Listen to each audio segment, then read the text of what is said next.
ಭಾರತೀಯರಿಗೆ ವೀಸಾ ಮುಕ್ತ ಪ್ರವೇಶ ನೀಡುತ್ತಿದ್ದ ಇರಾನ್ ದೇಶವು ಭಾರತೀಯರಿಗಿದ್ದ ವೀಸಾ ಮುಕ್ತ ಪ್ರವೇಶಾವಕಾಶ ನಿಲ್ಲಿಸಿದ್ದು ಏಕೆ ಎಂಬ ಪ್ರಶ್ನೆ ಎದ್ದಿದೆ.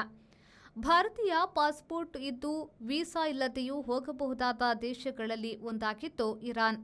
ಈಗ ಆ ದೇಶವು ಭಾರತೀಯರಿಗೆ ವೀಸಾ ಇಲ್ಲದೆ ಬರುವುದಕ್ಕೆ ತಡೆ ನೀಡಿದೆ. ಪ್ರವಾಸೋದ್ಯಮ ಬೆಳವಣಿಗೆಗೆ ಇರಾನ್ 2024ರ ಫೆಬ್ರವರಿಯಲ್ಲಿ ಭಾರತ ಸಹಿತ 30 ದೇಶಗಳಿಗೆ ವೀಸಾ ಮುಕ್ತ ಪ್ರವೇಶವನ್ನು ನೀಡಿತ್ತು. ಇರಾನಿಗೆ ವೀಸಾ ಇಲ್ಲದೆ ಹೋಗಲು ನೀಡಿರುವ ಅವಕಾಶವು ಪ್ರವಾಸೋದ್ಯಮಕ್ಕೆ ಮಾತ್ರ ಎಂದು ಭಾರತೀಯ ವಿದೇಶಾಂಗ ಸಚಿವಾಲಯವು ಹಿಂದೆಯೇ ಹೇಳಿತ್ತು. ಆದರೆ ಭಾರತೀಯರು ಇದನ್ನು ಅಲ್ಲಿ ಕೆಲಸಕ್ಕೆ ಸೇರಲು ಬಳಸಿದ್ದರು. ಮತ್ತೆ ಕೆಲವರು ಕೆಲಸ ಕೊಡಿಸುವವರು ಮೋಸಕ್ಕೆ ಸಿಕ್ಕಿದ್ರು. ಹೀಗೆ ವೀಸಾ ಇಲ್ಲದೆ ಪ್ರವೇಶವಿದ್ದುದನ್ನು ಕೆಲವರು ದುರುಪಯೋಗ ಮಾಡಿಕೊಂಡಿದ್ದರಿಂದ ಇರಾನ್ ಈಗ ಆ ಸವಲತ್ತು ತೆಗೆದಿದೆ ಎನ್ನುವುದು ವಿದೇಶಾಂಗ ಸಚಿವಾಲಯದ ಅಭಿಪ್ರಾಯ.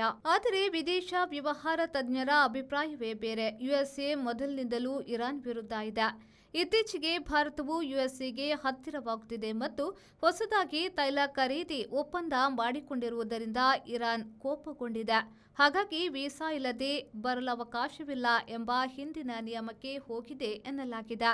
ಇರಾನ್ನ ಹೊಸ ನಿರ್ಣಯವು ನವೆಂಬರ್ 22ರಿಂದ ಜಾರಿಗೆ ಬರಲಿದೆ. ಆಗಸ್ಟ್ ಸೆಪ್ಟೆಂಬರ್ನಲ್ಲಿ ಇಸ್ರೇಲ್ ದಾಳಿ ಮಾಡಿದಾಗ ಇರಾನ್ನಲ್ಲಿದ್ದ ಹಲವು ಭಾರತೀಯರು ವಾಪಸ್ಸಾಗಿದ್ರು. ಆಗ ಭಾರತವು ಇರಾನ್ ಈಗ ಅಪಾಯಕಾರಿ ಎಂದು ಎಚ್ಚರಿಸಿತ್ತು.